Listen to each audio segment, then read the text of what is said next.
Forgive me for being brief. Warfare is a dangerous business. There's no time for idle chat. We took over this place a few hours ago under the Master Diviner's command. It was only afterwards that we learned our enemies were none other than the disciples of Sanctus Medicus, those who worship the plague's author. Everything was going as planned. The sorcerers of the disciples and the fantastic creatures they commanded were no match for us. Then, after a while, our comrades suddenly started to slaughter one another. Curse it! What Sanctus Medicus sorcery did they use on us? The greatest fear of the Xianzhou people is succumbing to our Mara-struck form around others. To do so means that we have given up on being human, lost the abomination sleeping in our immortal blood, and violated the Rainbow's admonishments. What the disciples of Sanctus Medicus did are despicable acts that every Alliance resident detests. I swear to the Arbiter that I will avenge my comrades.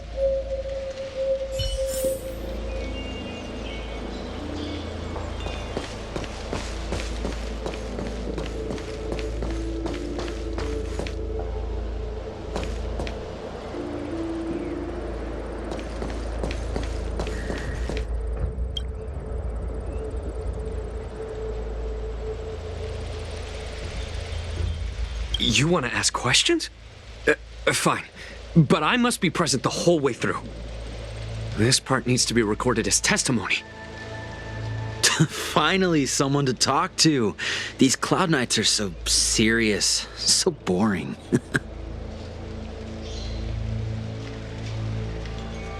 That shining seed? I've seen it. So beautiful. If you gaze into it, there's a voice inside that speaks to you. Do you still remember Cocolia?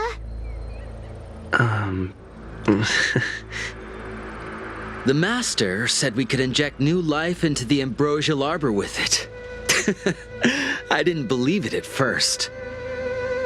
We tried many methods, spending multiple lifetimes of short-life species, yet the arbor showed no signs of resurrection. But look upon it now. Only the power of an eon can recreate the miracle. Yes, yes, the mighty Sanctus Medicus, the abundance. So, you witnessed it too? The ambrosial arbor's resurrection. Magnificent. In the Befall era, so far in the past that even long-life species cannot recall, Sanctus Medicus the Abundance gifted the ambrosial arbor to the Xianzhou Luofu. With that sacred tree, humanity realized many miracles. The fallow earth, the western soapberry, the altered flesh. But that devilish archer ruined everything. They twisted right and wrong and erased Sanctus Medicus's achievements.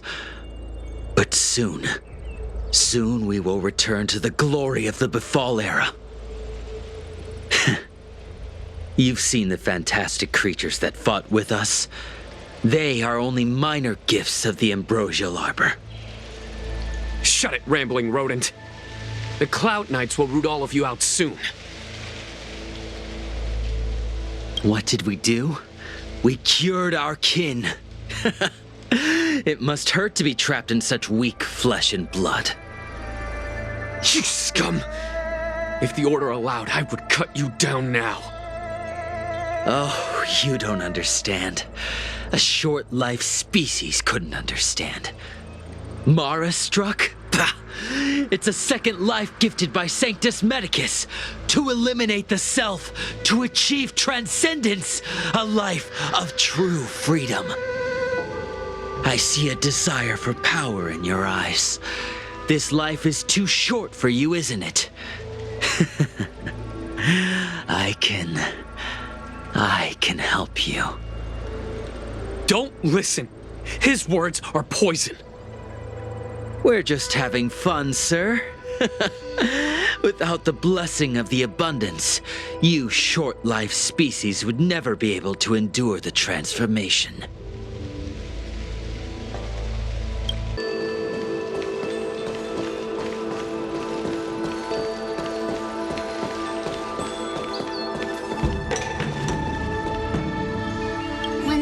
their diviner gets back, we might be in for tough times. It's making me a little nervous. Are you ready?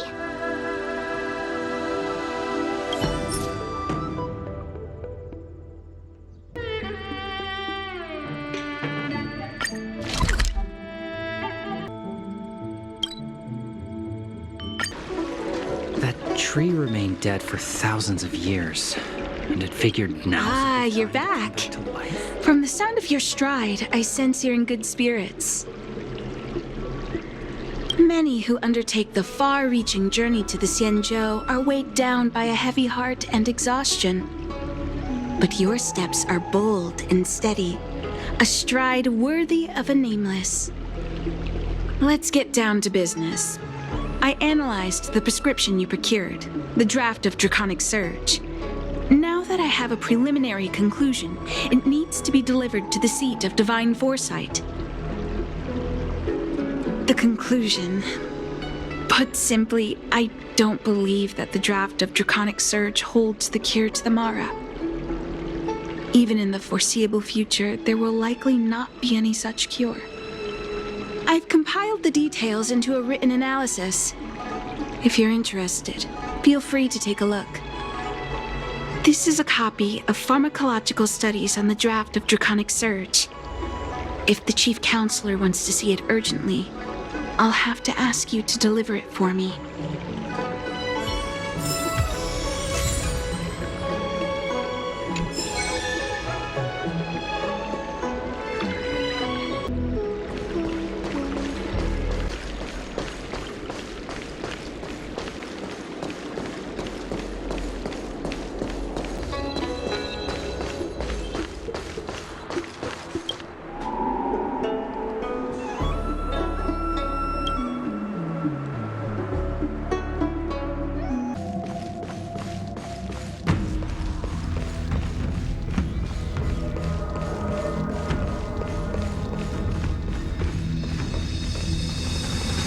You're back.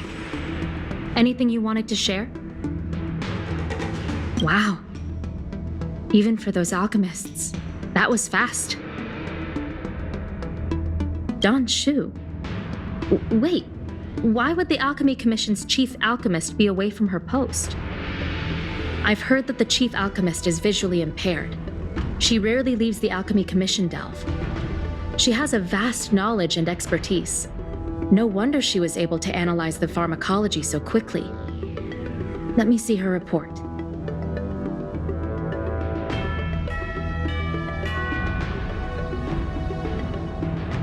No cure? Where did these villains get their hands on such a complex prescription? This is infuriating. Still, this is a clue we can follow. Thank you. Please accept these gifts for your efforts. Please, take them. You've done so much for the Lafu, for the Xianzhou. This is the least I could do.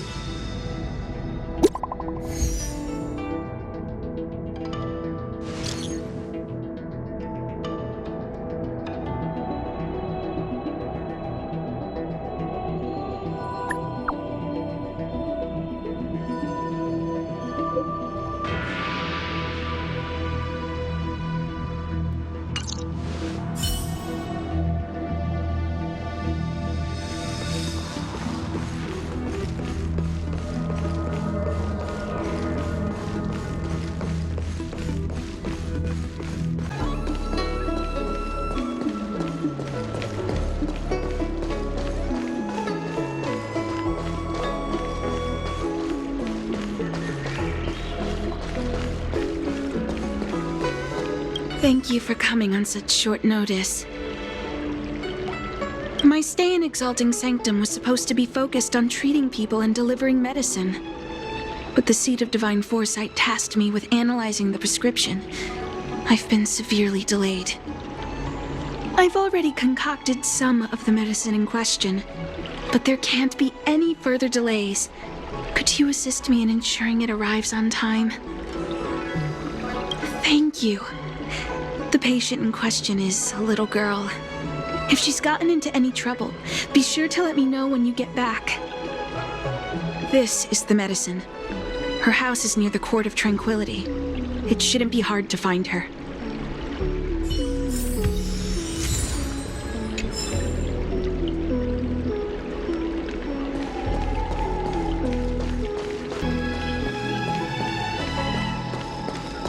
Is this the one Danshu sent me to find? Aw, little Miss Lady can't see ahead, can't see right, can't see left. Heads to the east, ends up west. She's stuck! She can't get down! Hey, what you looking at, Outworlder? Mind your own business. Who do you think you are? Keep your nose out of this. I beat people up all the time. Yeah, get lost! Stop meddling in our business!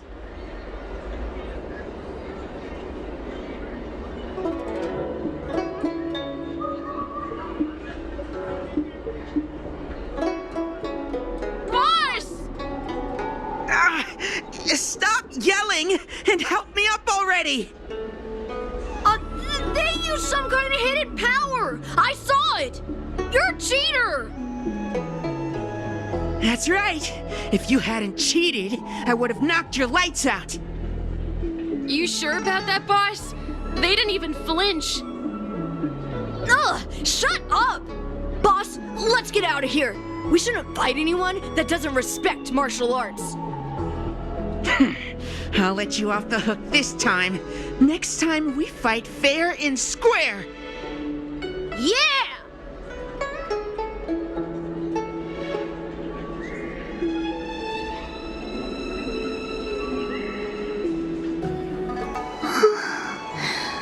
Thank you for helping me, mister. I'm okay. It's my fault. I shouldn't have wandered off on my own. Then I wouldn't have run into those guys. They always laugh at me for being blind. And they like to trip me up and steal my things. Thank goodness you were here. Otherwise, they wouldn't have let me off so easily. Oh, Danshu asked you to come? Things are bad on Olafu recently. Danshu must be very busy. Thank you, mister. Remember to thank her for me. My dad is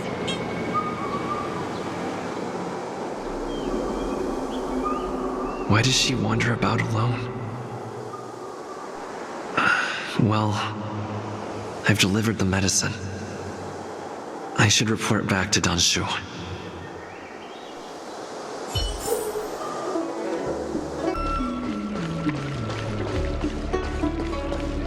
How was she? Did you deliver the medicine?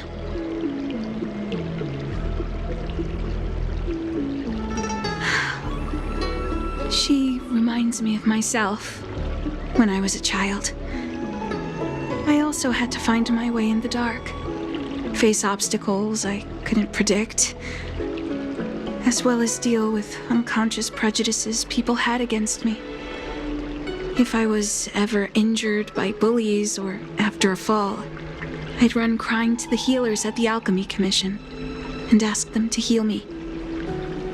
I suppose that's why I followed in their footsteps, to pay a little kindness forward. Thank you for looking after the child.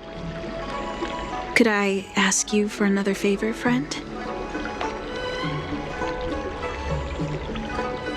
I want to meet the little girl. Can you lead me to her? I worry about her wandering around on her own. And I want to know what's been on her mind lately. Her parents passed away in the denizens of Abundance Wars. The relatives who took her in aren't close to her. And whenever I treat her, she often confides in me. A healer's medicine might remedy one's physical health, but sometimes The loneliness and hurt inside one's heart needs companionship and care to heal. She told me that whenever she's feeling troubled, she finds a quiet corner in the Artisanship Commission and just sits there, letting the sounds wash over her. Her parents used to be artisans in the commission, so I think she has some nostalgic connection to the place. In all likelihood, that's where she'll be. There's danger around every corner these days, especially for a sightless child. Let's go. What's happening? Is the girl in trouble? Help!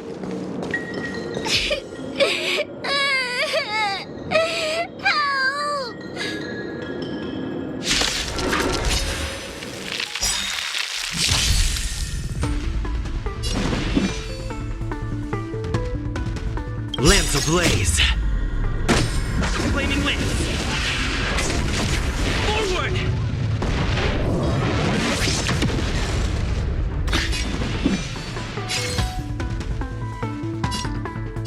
Keep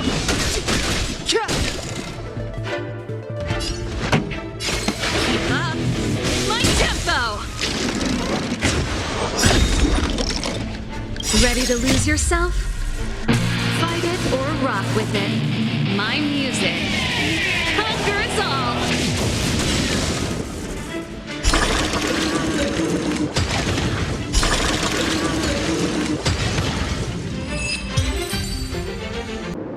It's all right. Everything's okay now, Xiaoyu. Thank you, big brother.